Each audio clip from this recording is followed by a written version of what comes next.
Vivimos en una sociedad que, bueno, cada vez más, parece no organizarse por las viejas instituciones que conocíamos, ¿no?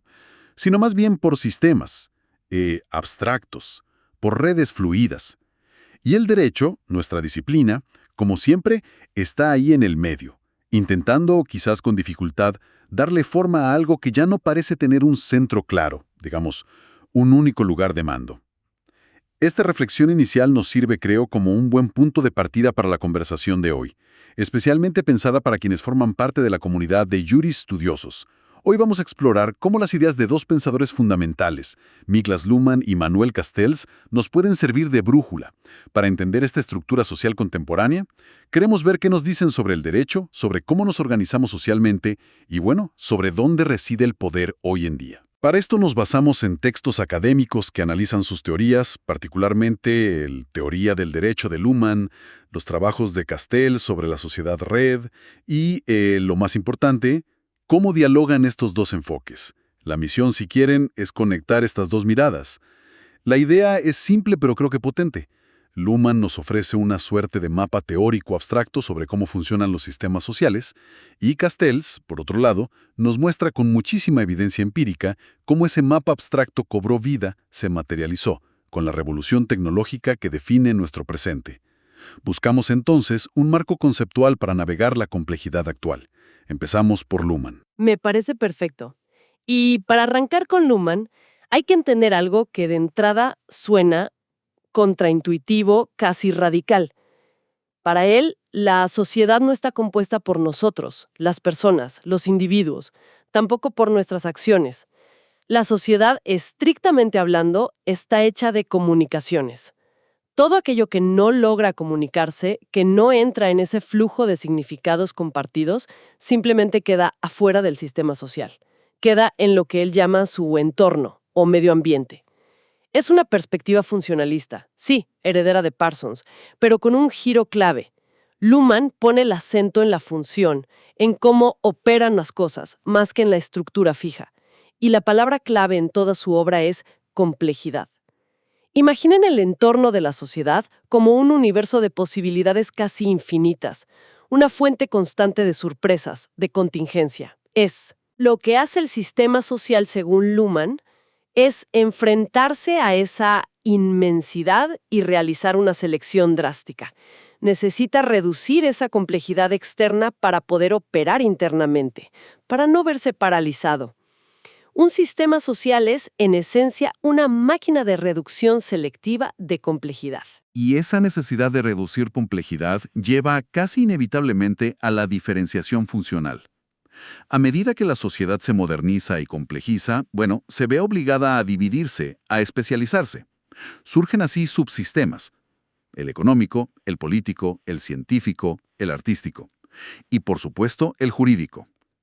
Cada uno de estos subsistemas desarrolla una autonomía importante. Opera con su propio sentido, podríamos decir, su propio código binario, que lo distingue del resto. La economía funciona con el código pago-no pago.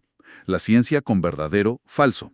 La política con gobierno-oposición. Exacto. Y aquí entra una idea fascinante y central, la autopoiesis. Luhmann toma este concepto de la biología, de Maturana y Varela. Un sistema autopoiético es aquel que se refiere constantemente a sí mismo en sus operaciones. Eso es la autorreferencia, y cuyos elementos, en el caso de la sociedad, las comunicaciones, se producen y reproducen a sí mismos, usando únicamente otros elementos del mismo sistema. Es como si el sistema se mirara al espejo para operar. Funciona con una clausura operacional. Esta autopoiesis es la base de la autonomía de cada subsistema. Pero, un momento, si el sistema está clausurado operacionalmente, ¿significa que no le importa nada de lo que pasa afuera? Pienso en el derecho. ¿Cómo puede ignorar la realidad social, las demandas de justicia, los cambios tecnológicos? Suena un poco aislado, ¿no? Es una excelente pregunta, porque toca el núcleo de la cuestión. La autopoiesis no significa aislamiento total, ni es garantía de éxito o progreso. Un sistema puede ser autopoiético y fracasar, o volverse disfuncional. Lo que significa la clausura operacional es que el sistema opera según su propia lógica interna. No acepta órdenes directas de otros sistemas o de valores externos como la moral, digamos, la racionalidad axiológica o fines preestablecidos, la teleológica. Su única brújula es la racionalidad sistémica, mantener su propia operación, poner orden internamente según sus propios códigos. No busca ser bueno, busca seguir funcionando. Bien, bien. Entonces, centrémonos en nuestro campo. El sistema jurídico. Luhmann le dedicó muchísima atención. Lo define, si recuerdo bien, como la estructura de un sistema social que se apoya en la generalización congruente de expectativas normativas de comportamiento. En criollo, el derecho nos dice qué podemos esperar unos de otros y estabiliza esas expectativas. Precisamente. Y aquí vemos claramente esa dualidad que mencionabas. Por un lado, el derecho tiene un cierre normativo. Opera exclusivamente con sus propias herramientas, las normas. Produce normas a partir de otras normas, interpreta normas con normas y todo lo hace siguiendo su código binario específico, legal y legal. La autopoiesis jurídica significa que el sistema se reproduce siguiendo únicamente esta lógica jurídica interna. No importa si algo es económicamente eficiente o políticamente conveniente, para el derecho la pregunta es si es legal o ilegal. Pero, y este es el contrapunto crucial, el sistema jurídico tiene a la vez una apertura cognitiva. Aunque normativamente cerrado, está constantemente observando su entorno, la sociedad. Escucha, por así decirlo. Registra los cambios, los nuevos conflictos, las tecnologías emergentes, las demandas sociales, y esta observación le permite aprender y adaptar sus normas. A esto Luhmann lo vincula con la positividad del derecho. La capacidad del derecho de cambiarse a sí mismo en respuesta a lo que observa afuera. Distingue entre expectativas normativas, que son las que el derecho defiende aunque se incumplan, por eso hay sanciones, y las cognitivas, que son las que adaptamos si la realidad nos muestra que estábamos cerrados.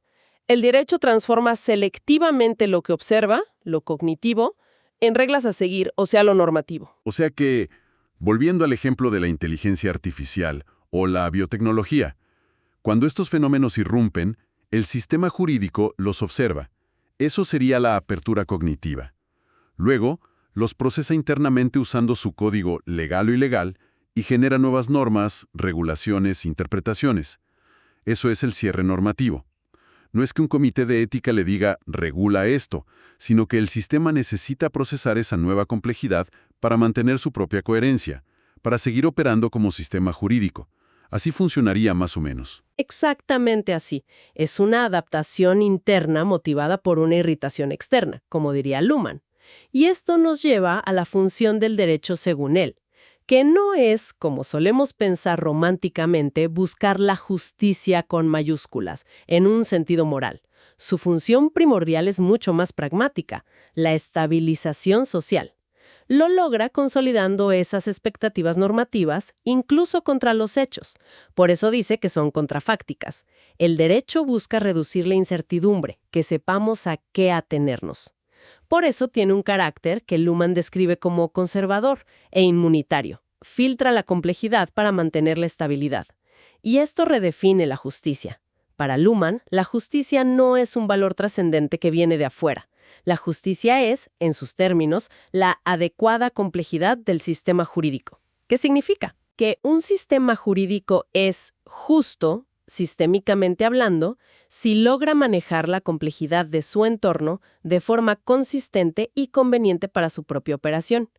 Si puede decidir coherentemente frente a la balanza de casos y problemas. Entiendo la lógica interna, pero esa definición de justicia como adecuada complejidad suena problemática. Críticos como Ramón Soriano señalaron que una definición tan formal podría describir tanto a un sistema que consideramos justo como a uno terriblemente injusto, siempre que funcione coherentemente según sus propias reglas. ¿No vacía un poco de contenido la idea de justicia? Es la crítica principal, sin duda. La definición de Luhmann es formal y funcional, no sustantiva. Describe cómo opera el sistema, pero no evalúa la calidad moral de sus resultados desde una perspectiva externa. Para él, esa evaluación pertenecería a otro sistema, como el moral o el político. no al jurídico en su operación interna. Es un punto ciego deliberado en su teoría, si se quiere, o una consecuencia de su enfoque en la autonomía sistémica. Nos muestra por qué el derecho puede parecer a veces lento, formalista o desconectado. Está siguiendo su propia lógica autopoyética para mantener la estabilidad en un mundo que percibe como complejo y caótico. De acuerdo. Entonces, Luhmann nos da este marco abstracto. La sociedad como sistemas autónomos que se autoorganizan para lidiar con la complejidad, cada uno con su lenguaje, como el derecho con su legal-elegal. Ahora demos el salto. ¿Cómo se conecta esto con Manuel Castells y su idea de la sociedad-red? Parece que Castells vio algo parecido, pero ya no como teoría abstracta, sino como la realidad palpable de nuestro mundo digital. Exactamente. Lo que Luhmann pensó teóricamente en términos de sistemas y comunicación, Castells lo observó materializándose empíricamente con la revolución de las tecnologías de la información. En su obra monumental La Era de la Información, especialmente en el primer volumen, La Sociedad Red, Castells describe una nueva morfología social dominante basada en redes. La información, su procesamiento y comunicación global instantánea se vuelven la fuente clave de productividad y poder. El gran contraste que plantea Castells es con la lógica anterior, la de la jerarquía, la típica de la burocracia o la fábrica industrial. En la sociedad red, dice, la estructura dominante no es la pirámide, sino la red. No hay necesariamente un centro único. El poder y la información circulan como flujos entre nodos interconectados. La clave es la lógica de interconexión. Flexible, adaptable, escalable. Las redes son la forma más eficiente de organizar la complejidad y el cambio constante de nuestro tiempo. Castells llama a este nuevo paradigma informacionalismo, ¿verdad? Como sucesor del industrialismo. Si antes la clave era producir cosas, ahora es procesar información. Y eso, dice, lo cambia todo. Absolutamente todo. Transforma la economía, la política, el trabajo, la cultura y, por supuesto, impacta de lleno en el derecho. Castells describe varias características clave. Primero, una economía informacional global en red, basada en la flexibilidad, la innovación constante, el conocimiento como motor y el procesamiento de información. Esto acelera la destrucción creativa de Schumpeter, adaptarse o desaparecer. La empresa red es el modelo. Segundo, y fundamental, el espacio de los flujos. Es la organización material de las prácticas sociales que ocurren simultáneamente a distancia, gracias a la tecnología. Es el espacio donde circula el capital financiero, la información estratégica, las decisiones, las imágenes. El ejemplo clásico. Una decisión financiera en un servidor de Nueva York afecta instantáneamente mercados y empleos en Buenos Aires o Shanghái. La geografía física pierde relevancia frente a la geografía de las conexiones. Y tercero, el tiempo atemporal. Instantaneidad. Se altera la secuencia lineal pasado, presente, futuro. Pensemos en los mercados financieros 24/7. La comunicación instantánea global. Es un presente continuo, fragmentado, donde el pasado se archiva y el futuro se descuenta algorítmicamente. Es increíble cómo esa descripción del espacio, de los flujos y el tiempo atemporal parece describir perfectamente el entorno en el que el derecho intenta operar hoy. Intenta regular fenómenos que ocurren a velocidades y en espacios que exceden completamente su marco tradicional, ¿no? Territorial y con tiempos procesales definidos. Totalmente. Y aquí viene la conexión fascinante con Luhmann. Se podría argumentar que esta estructura de red global que describe Castells es en el fondo la forma concreta en que los sistemas sociales, en el sentido luhmanniano, se están autoorganizando y adaptando para manejar la hipercomplejidad, la contingencia y la incertidumbre del mundo informacional globalizado. Es casi como si la lógica abstracta de la autopoiesis encontrara su manifestación material a escala planetaria en estas redes fluidas.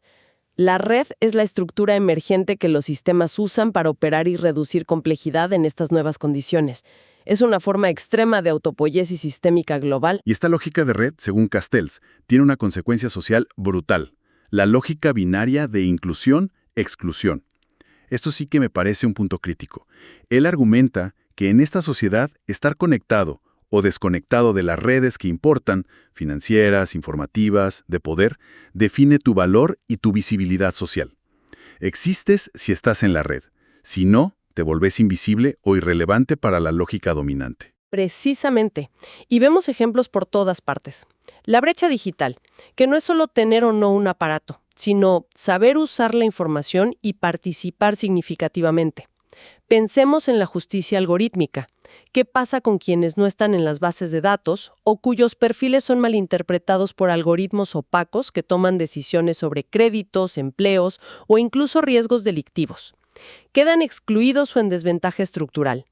Esta lógica también alimenta la fragmentación social, las burbujas informativas y la individualización del trabajo, conectados globalmente a plataformas, pero desconectados de la solidaridad local. En un mundo donde el poder circula por flujos invisibles, el tiempo y el espacio se disuelven y la desigualdad fundamental se define por la conexión o desconexión a redes globales.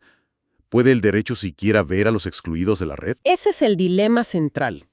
El sistema jurídico, con su cierre normativo, su base territorial, sus procesos deliberativos que son relativamente lentos, enfrenta una dificultad estructural para regular eficazmente fenómenos que operan bajo la lógica desterritorializada, fluida y casi instantánea de las redes. ¿Cómo estabilizar un mercado financiero global que opera en nanosegundos? ¿Cómo garantizar igualdad ante la ley cuando la exclusión es algorítmica o se basa en la falta de conectividad? Aquí resuena fuerte la crítica de Soriano a Luhmann sobre la falsa autonomía. Quizá los sistemas no son tan autónomos cuando las presiones económicas o políticas globales, vehiculizadas por estas redes tecnológicas, perforan o condicionan fuertemente su operación interna. Para ir cerrando entonces, la conexión parece clara. Luhmann nos dio una especie de gramática abstracta de cómo los sistemas sociales se autoorganizan frente a la complejidad mediante la diferenciación y la autopoiesis. Castells, por su lado, nos mostró la manifestación concreta, empírica, de esa gramática en la forma dominante de nuestra era, las redes globales de la sociedad informacional. Exacto. Entender ambas teorías juntas nos permite ver algo crucial, que detrás del aparente caos y la descentralización de las redes globales de información, finanzas, producción, opera una lógica sistémica profunda de autopreservación, adaptación y gestión de la complejidad.